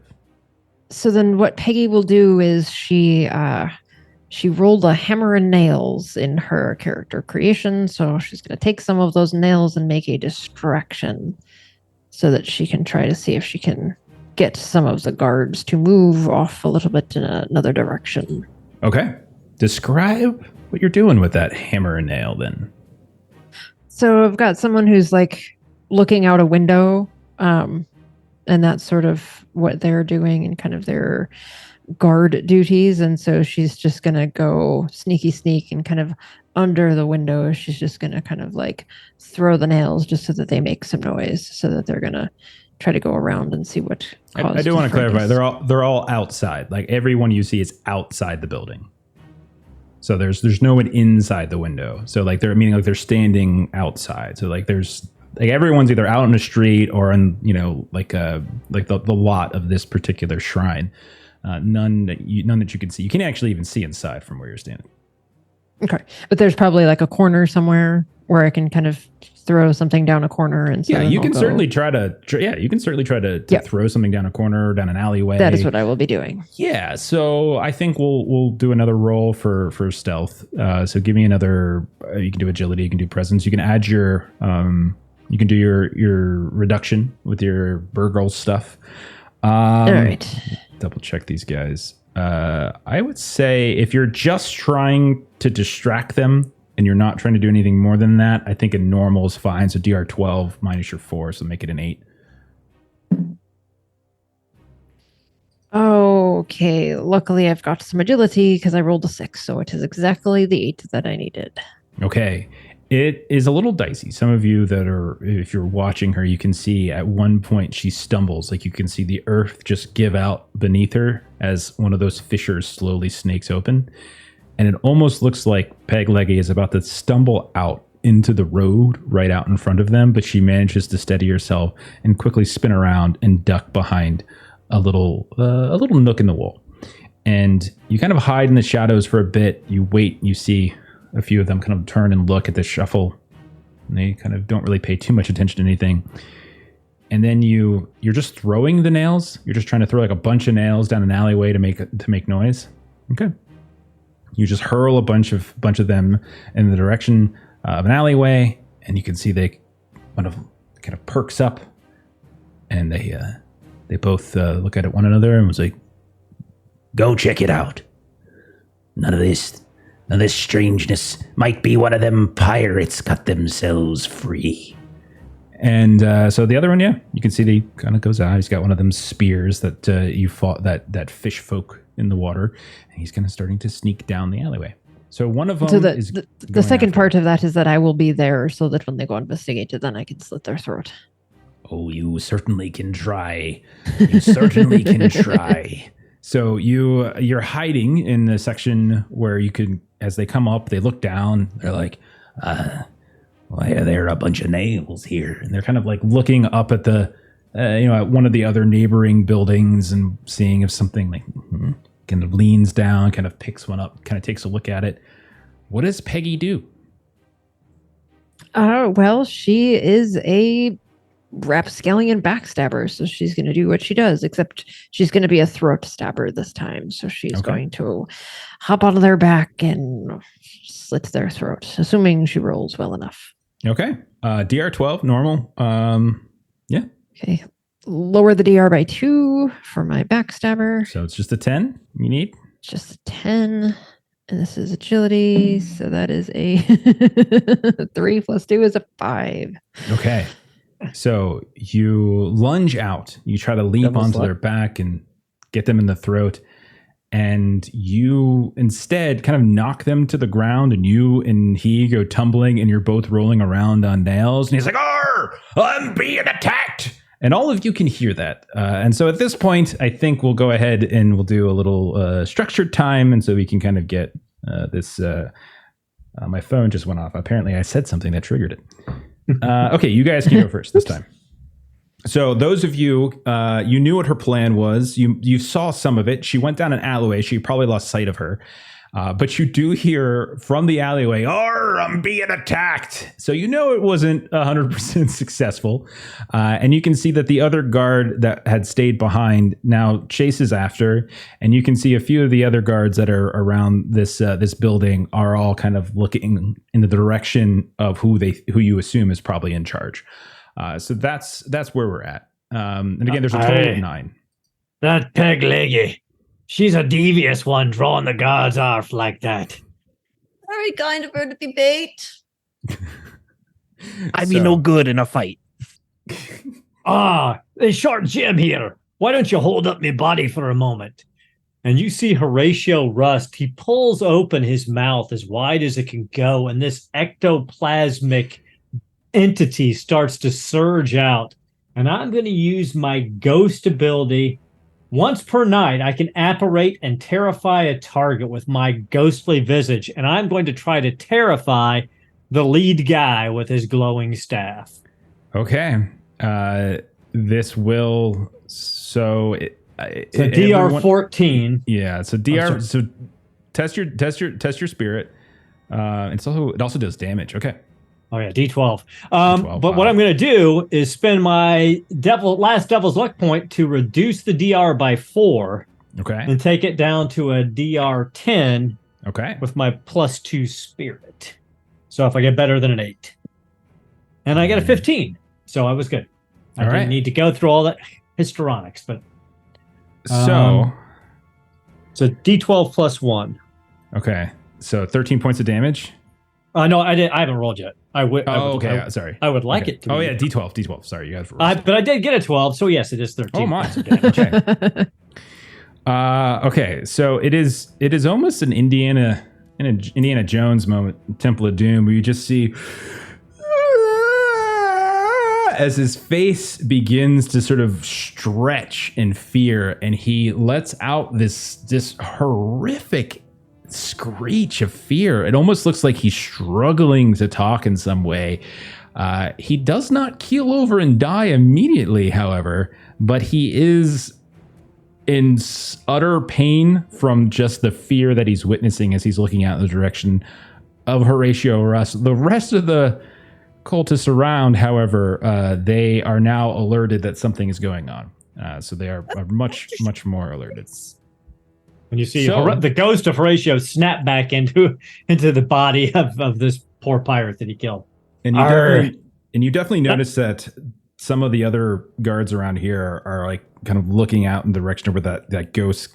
So they're interested now. I think they're interested in where you guys are at. So I don't think you're completely hidden anymore. I'm a wee bit sleepy now, Short Jim. I'd be nowhere near you. I thought you were hoisting him up. Short Jim Gold already left. It's just me here now, Rust. I'm about to shoot them in the face. Good job. Excellent, Gaunt. Who do you want to shoot? The leader is not dead. Like, they are terrified. Him. Yes, but they are I will shoot him in the face while he's down. Make it worse for him. Go right ahead. Yes. We don't hit the. If you do kill him, I will roll a morale test for the others. I did roll, but an 11 again. Oh, that's a shame. You fire You away. can spend Devil's Luck to yeah, okay, reroll. this is or- like the big guy, right? I'll do it. I'll use Devil's Luck to reroll. Ugh. I rolled a 4. I never missed, though. I definitely meant to hit that building. It scared me Make it even the more. building. And since he's standing right in front of that rusted metal door, all of you hear a ding as the door Exactly is shut. where I intended to hit. Interesting tactic there, Gaunt. I'd have recommended hitting the actual leader, but I see where you're going with this. I see So- a 4-dimension chess. Jim, do you want to go? I be trying to sneak into the building while everyone's distracted. Perhaps I can find reinforcements. Okay. Do you want to? So they haven't actually gone and moved away yet. So you want to just say like you're waiting, and then once they move away, you're going to go for it. Is that Yeah, fair? yeah. And Okay. if I can like release a prisoner to help us, they'll be more helpful than I am. Sure. Okay. And then Peggy, you get to go. I'm going to try once again to stab this person that's right there in front of me. As you roll around, go the lunge, the stab, you notice that there are several nails that are in your arm, and that's called karma. That's what you get. Well, me and my 2 You're gonna need a HP are tetanus not shot because they're going rusty to. nails. And that is another lolly for a 20. Oh dear. Okay. Well, what's your damage? Because you might be able to take him out entirely. That's a 3, so it's a 6. That is not enough. You get him square in the chest, just missing his throat. And he looks at you with great fear in his eyes. But you realize it's not you he fears. And he will first roll a morale test to see if he's... yeah. And yeah, he's good. I also rolled a lolly. And then he reaches back and he kind of shimmies his hand up until it's right underneath the spearhead, and he just tries to bring it right down into your face. DR 12 for you, agility. Oh, that's right. I roll that. Yep. I know. I keep reaching over like I'm going to roll, and I remember that's right. I don't roll it. That is a 21. He stabs down. You manage to dodge with your face somehow. You catch the blade in your teeth and you spit it off to the side. Just like that movie from the 80s that he catches the bullet in his teeth. I never remember the name, and it drives me mad. If you know what it is, write in, please. Okay, so was it Double Dragon? It might have been Double Dragon. I can't remember. Anyhow, so that was him. I'm going to say his partner comes rushing down the alley as well after Peggy, which opens up a window that you see Short Jim now using that pestilent fog to cover. He climbs inside. I will hold off on acting with the rest of them until I describe for Short Jim the horrific scene that he sees inside. As inside of this shrine, you can see that there is like rust flakes on the air, and you can almost smell the scent of rust in here as these columns, these metal columns, are like flaking here and there. Some of which you can tell have suffered from patina, from wear. There's a salty smell in here as well. You can see on the ground in the center of this circular shrine, there's water, and you can see some of those deep ones are circled around this altar. And Horatio has nailed it. Like, you can see that many of your people are either on this altar or scattered off, floating in the water to the side. Some have already been ritually sacrificed. As you hop in, you can see, I'm going to 50-50 it. You can see Captain George Butterfield Royce and his giant belly torn asunder by one of these deep ones as all three gather around and they chant. The entire building begins to shake, and you hear above your head, Short Jim, The heavy chime that you've heard so many times before now. In fact, once, then twice, and now 3 times in a row. And a great coldness takes over you. Your bones begin to ache.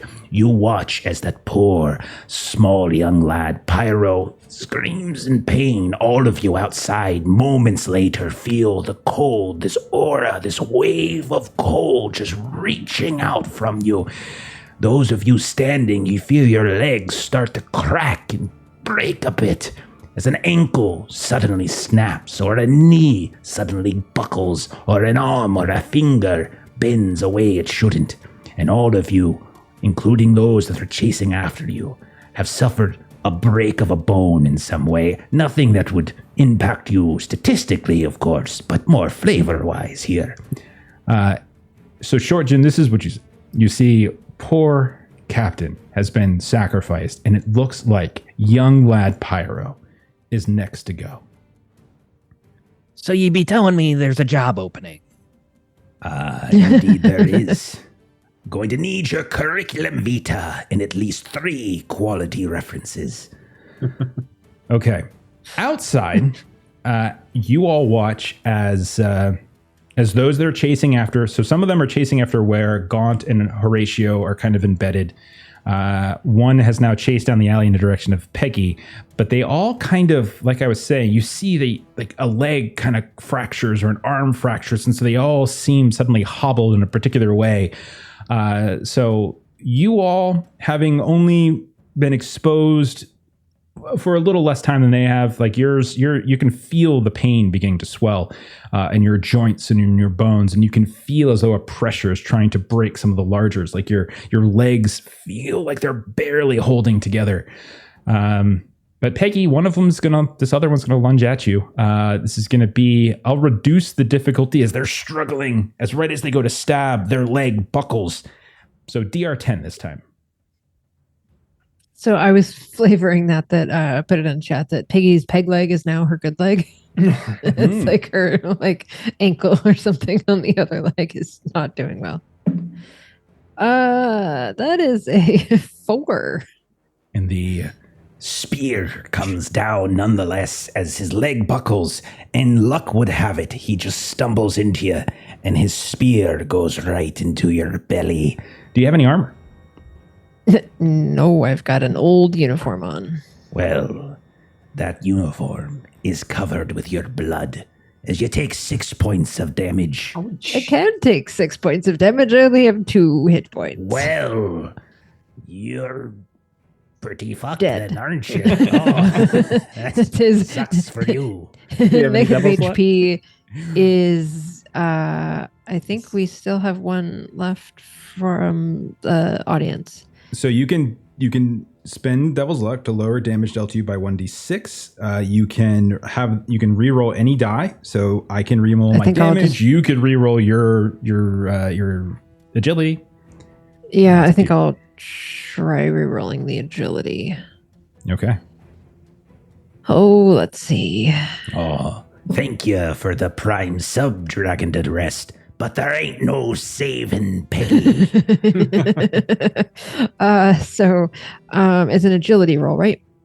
Yeah, it's agility roll for the defense. Yeah, for its attack. Okay, I rolled a 15 and I've got a +2 agility, so 17. Okay, so you spent it. All right, so it stabs down, and for a moment your life flashes before your eyes. It's as if it impales you in your stomach. You even feel the pain. But then when you look up, you realize he's still 2 steps in front of you. And it allows you to twist and turn ever so slightly. And the spear comes tumbling down into the road, and you manage to live to fight another round. I see. I've already been killed that way once before. You won't get me doing that again. And they look at you and they're like, fuck you. We outnumbered you 2-1. We're going to take you down. Thank you to the Liching Hour for the raid. We're playing Pirateborg because someone says it's National Talk Like a Pirate Day, so we listen. Now, over by Horatio, Rust, and Gaunt, we're going to say of those that were on guard, chasing after you and the strange ghost that came a-tumbling, are 2 more of these fellas. And so currently, Two more have now opened up a second entrance. There's two windows now unguarded. The front door is still, that man in the terrified face is still there, but who knows what he might do. And I'm going to say each one of them is probably going to split up and try to stab at each of you. So both of you make a DR10, I'm calling it. As you can see, they're struggling as their bones are crumbling in front of you. 13. That'll do. You manage to dodge out of the way. The spear comes thrusting out at you, and you watch as their arm, as they lift the elbow up, just crumbles, as the elbow itself just seems to turn to dust and his arm goes limp like a tentacle. Gaunt, how'd you do? I got a 13. Oh, sorry. She got an 18. Yes. An 18. I got an 18, and I think my neck is broken, but it's all good. I'm still neck here. Breaks, but it does so at the perfect time as the spear was going for your face and the spearhead goes off to the side and you realize it didn't break. It was just one of those moments when you had a little stiff thing, you crack and the vertebrae is now feeling good again. Oh, brilliant. I will invent chiropractic. This is how it's done. You'll never miss. Okay, then. All right, so then I am going to.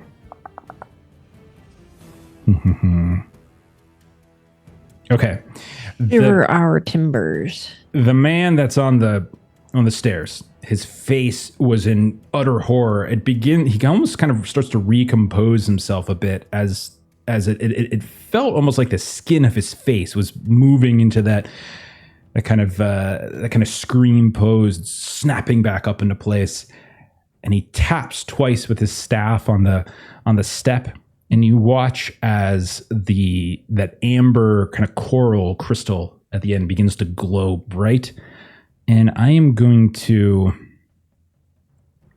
he's going to fire from it. You're going to see like launching out from it are these missiles that are going, like these small kind of rocky orange missiles just kind of start flying up and over into the air. And they're going to target, let's see who they're going to hit.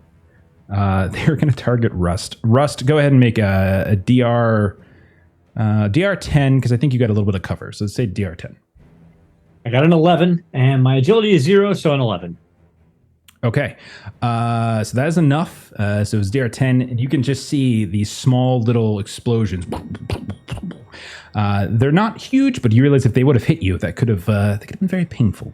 So you all have managed to dodge out of the way of the damage that the ones that are attacking are going to do. Short Jim, the deep ones inside, don't seem to notice you just yet. They are, however, beginning to move the young lad Pyro up onto the slab to get ready for the final sacrifice. And that's what we'll turn over to you guys. What do you guys want to do this round? Did we like Pyro, or was he like one of the annoying little cabin boys? Oh, no. Yes, we Listen liked to my him. stories. Okay. Oh, he Fine. smiled and he brought you pancakes And he or lit something. things on fire for me. Right, hence the name. He fit in perfectly. Is he the only surviving crew member too? That you can see, just yourselves. There might be more, who knows? All right, you guys go ahead first. I'm going to think. Okay, I am you do that. I've definitely got this, Rust. I'm going to reload my pistol this round. You weren't reloading while you were running. No, I took a shot, so I need to reload again now. Well, Don't you have remember, two you've pistols now? got another gun. Yes, I could have done that. Okay.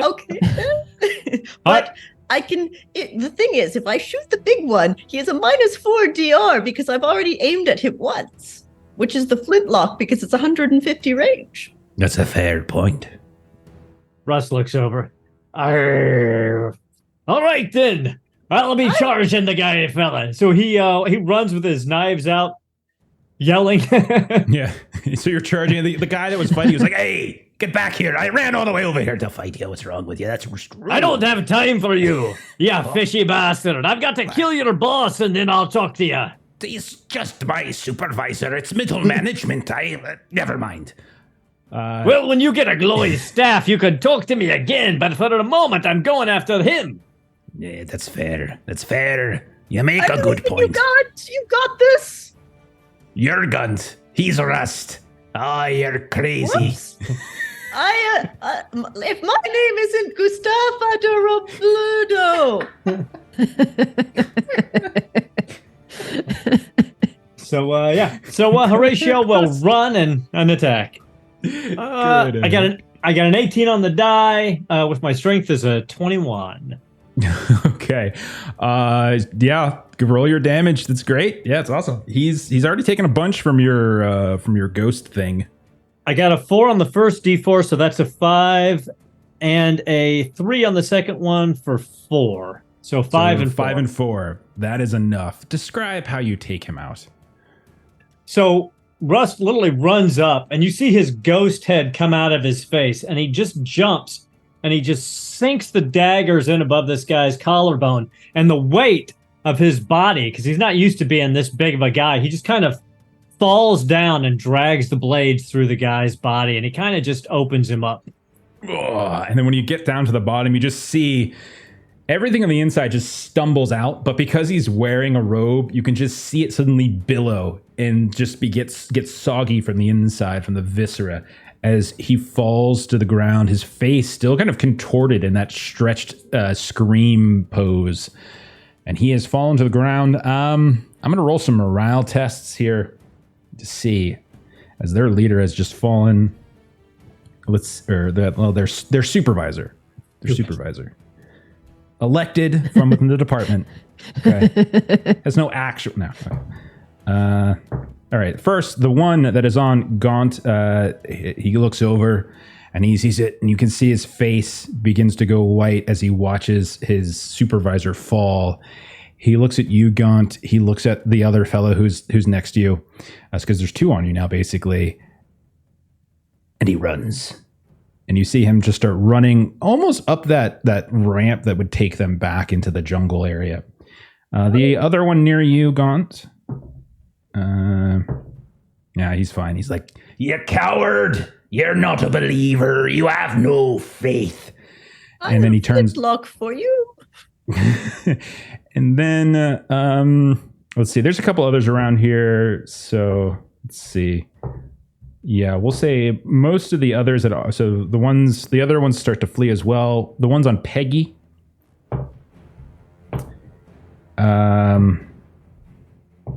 Sorry, Peggy. They're maybe they didn't see what happened. They're still there. Okay. So Gaunt, you still have 1 on you. You can see many of the others that were in the area where Horatio assassinated this fanatic. They have started to flee as well. But you have 1 on you. Peggy's down the alley with 2 on her. I think only Rust is gone, so I think the 3 of you still get to go. Can I, mechanically speaking, if we're, playing around a little bit and have an ancient mummified monkey head as a relic, might I use that, or is that a different thing? So you have a mummified monkey head as a relic. Is that what you said? Like an ancient relic? My best friend. Yes. You're talking about one of the ancient relics? Yeah. I am. Okay, so let's take a look. I don't know what they all do off the top of my head. The head speaks. One creature tests spirit D12 or must obey a one-word command. Sure. I think you're going to roll the spirit test here, as you're going to try to target this, because I don't have spirits. I don't have actual stats for these guys other than HP and armor and stuff. So you roll spirit to see if it does what you say, as you hold this monkey head out. Shit! I would like to use my devil's luck to reroll that 1. You crit failed. I don't know what you're talking about. Actually, I rolled a 10 plus 1 for 11, so it's still a fail, but it's not a crit fail. So you hold out this monkey, shrunken, shriveled monkey head. George! I know you're curious. Speak. Well, it's not talking. Is it supposed to do something? Yes. It's not Can doing you hear anything. it? Nope. I Listen can't. closely. I really can't hear anything. Can I just stab you Fucking now, George. please? Yes, go for it. Okay. Peggy, you still get to go. You have 2 on you. In an alleyway, by yourself, covered in rusty nails. Tetanus everywhere. Not looking good. No. It's very cold and your bones ache. The fog smells filthy of rot and death. All right, let's see if my knife skills have improved since the last round. They have Nope. not. That was going to be my guess. That's an 8. You stab I think away. we're out of devil's luck. That's a shame for you. Okay, and then we turn to the MVP, Short Jim Gold Jr., inside the shrine like a brave hero. And we've got the young lad that everybody loves, Pyro, about to be ripped asunder by 3 deep ones, the 4th and final sacrifice needed for what terrible ritual? Nothing good can tell you that. What does Jim do? Do I be thinking he might last another round? Well, that depends on what you do, doesn't it? He's just a wee lad after all. No match for these 3 folk. I mean, the 4 of you could barely handle 2 out there, and now this young lad has to fight off 3? Come now. All right. Shit. I was looking. I can lose cast a 1 spell, HP but it 'cause actually you're takes not a full speaking turn. like a pirate. You want to do a ritual? I'm dead. No, I can't do it because it takes a full turn, and it wouldn't actually help him now. It would help me next turn.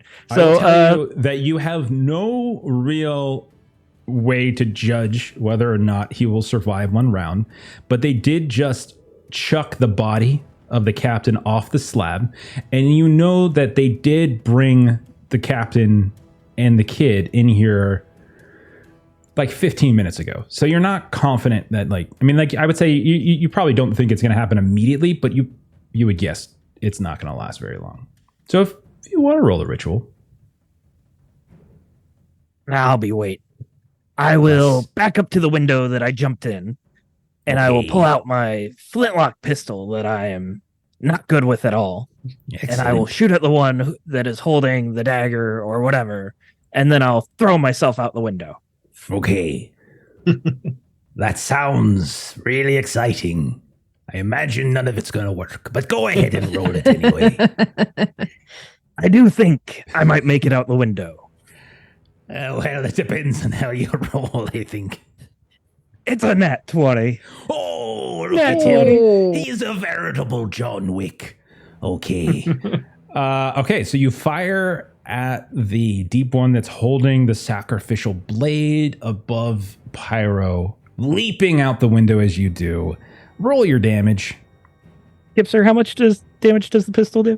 Don't 2d4. forget it's a crit. Yeah, Aaron's got it. It is 2d4. And because it's a critical, And The it little takes you 2 pyramids are hard rounds to to pick up. reload. double damage and reduce armor, so it has 0 armor 5 for this attack. times 2, so 10. 10 points of damage. I'm going to say you fired. You blow one of its arms clear off. The one that's holding the dagger goes flopping into the water, and you can see blood, that green-black ichor, goes gushing out. It's not dead. All of them whip in your direction to the window, but you've already started to fall out it. Their eyes go glowing that orange. And since you're out the window, you're not sure what's happening now. But you have shot one of its arms off. Okay, I think that's everybody. All right, my turn. Yar. I'm very excited. So, Gaunt, I'm going to die. it's looking at you. Can I stab you now? Yes. It's So- your round. I mean, really, you can. I'm just waiting here for you. Yes. Well, There are you you go. going to? I'm trying. Roll the damn check. You roll the damn check. I'm rolling agility right now. I can't. I don't actually. No, you have an can't agility hit me. skill. Take that. Quit moving around. You are getting better. Get stop good it. scrub, Lord. You're just. You're wasting time. I want to bear witness to the great Ozitho as it bro. rises from the depths below, and here I am with some No, I don't crazy think woman you and can a do anything. monkey. You haven't touched me all game. Okay, well, we'll see who's mocking once the great Ozithoth pops out of the ground. I'll 'Cause believe it when I see it. that's the name I rolled from the Yes. Okay, Nice. next up, Peggy. 2 of them are on you. Yeah. Are we on the new round? Or like, do I have a turn again? No, it's their. I go their turn. first, and then you. It's their, I'm it's sorry, their I thought- side of I thought this you were saying round. it was Peggy's turn. My bad. No, like I'm gonna stab her. Actually, I have to why did roll bring my us down? agility Go ahead. You to roll. see. Yeah, you roll. I know. 2 of them are stabbing at you. No. That's a 7 for the first one. Well, I'll stop right There's there. probably no 'cause I need for the didn't first even one. Well, realize. 3 points of damage as a spear. I've got 2 HP. You don't anymore. You take 3 points of damage. So let's see. I'm dead. Negative is dead. Yeah, negative is dead. Describe how he kills you, Peggy. So, see, the spear, when she had died the first time, went into the belly, and last time she was like, I already died once to that, I won't die to that again. And he was like, well, fine, then I will just point the spear at your head. So he just like stabs her right through the eye, and she was like, oh, I was not expecting that. The last You'll be thing needing you a hear, patch. the last thing you hear is you fall to the ground like, Did she think I was gonna miss? I'm very confused. Let's go watch the great lord come up from his slumber. and let's see. Okay, so all the ones around Horatio ran. However, the ground begins to shake once more. You hear the sound of a young boy scream in pain from inside the temple. As he screams out, You stupid! You should have looked at the time. The stream was almost over. as he screams out in pain, the ground shakes. You see the fissures in the road begin to widen. And you see coming up from it, almost like lava, like this greenish lava, just begin not so much to erupt as it is more like ooze. And more, this viscous fluid begins to just seep up. The shrine itself begins to fall kind of around you. It just kind of crumbles down. No one's in danger. But those of you that are still alive, Horatio, Short Jim, Gaunt, definitely not Peg Leggy, you watch as this viscous green fluid begins to form. It's not just liquid. You notice that it's actually this primordial ooze that's taking this hideous giant shape. The chimes, as the shrine is kind of crumbling down, kind of go off, and you can hear this half muted 4 chimes, this 4 bell, and you can see that whatever ritual that they were trying to enact seems to have been completed. However, 3 of you are still alive, and it is your turn. And there is a great old one forming in front of you. What would you like to do? I think 2 people is enough to actually sail the ship now that I think about it. I do believe you're right, Gaunt. At least let's give us a good go. How about you, Short Jim? Oh, you can see him. I can't. He's out of He's my up there line of on the sight. stairs, fell out on his tea kettle from the window. Oh, Let's make for the how harbor. disgraceful. Yes, let's go. It's not I like can be these guys can casting hit one me. spell a day, and I'm gonna cast it now. Oh, All right then, Jim. We'll see you in the other side. Bye. As Horatio runs past Peg Leggy's body, he tries to grab a hold of her ghost and pull it out so he can tug it along with him. Okay, yeah, we'll just say that actually happens as we just see this spectral. I rolled ghost when I rolled on my haunted soul. There you go. Beautiful. Oh, Peg Leggy, you're joining the right side again. It's better to be ectoplasmic after all. We're gonna go sailing. Not this again. Okay. Gaunt, well, they run away from the dude that kept missing them. Oh, my name is Gustaafa de Robledo. You can't hit me with shit. Bye. But you can see that they have turned and they're not even paying attention to you as their eyes have grown wide. They've kind of collapsed onto their knees. You can watch as their arms are just cracking and turning limp and kind of almost peeling backwards like banana peels as they're just kind of looking up in great agony and pain. But at the same time, there's this ecstasy to their faces as they see their great lord rise up. Those aren't the good drugs. this shapeless green mass that slowly begins to form these small tendrils, these tentacles that come lashing out, smacking this building and that building. And what are you casting, Short Jim? I'd be casting clairvoyance.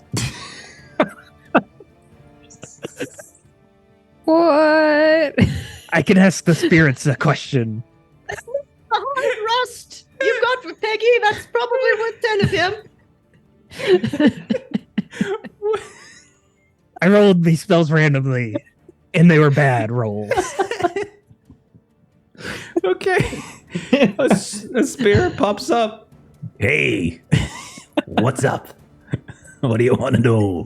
Oh, shit, that's a great old one. You might want to get out of here. But I'll answer. I am contractually obligated. It's interesting that you should say that, because I was going to ask you, should I be running right now? Oh, you should have been running a while ago. Yay. I get to test Spirit to know if he's telling the truth or not. So Horatio grabs the ghost of Pegleggy. The two of you are running. Gaunt, you're running. These giant green tentacles are smashing down around you as the three of you are running out onto this rickety pier. You see a large bone ship out in front of you, but you also see a smaller dinghy off to the side. So you do have that available if that's what you would prefer. Short Jim, how'd you do on your test? I rolled a 2.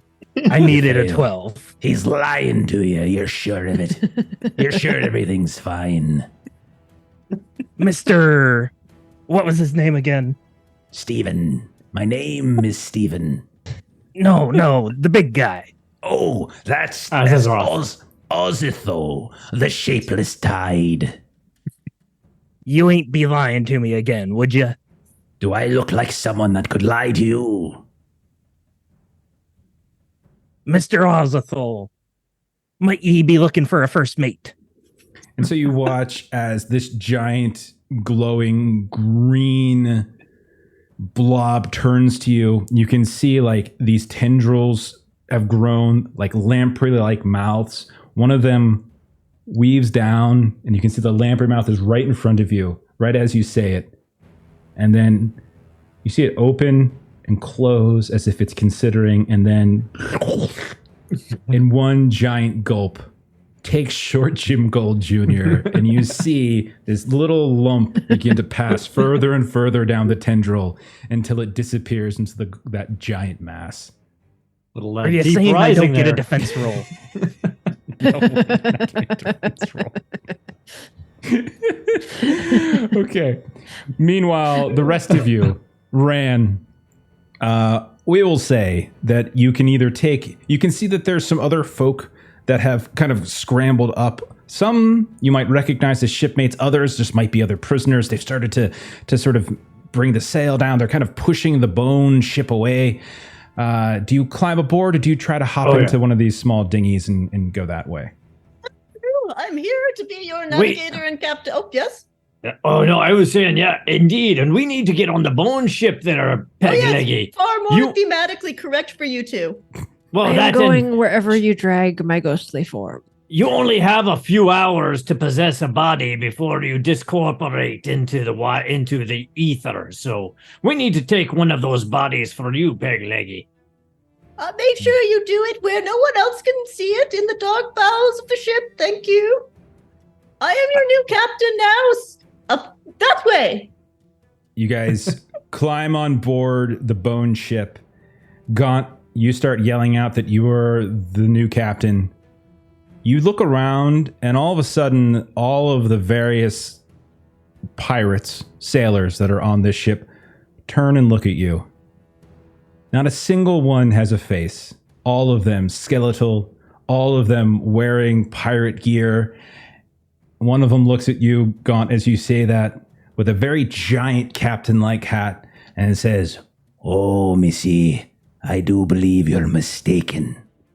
And we will end our adventure there.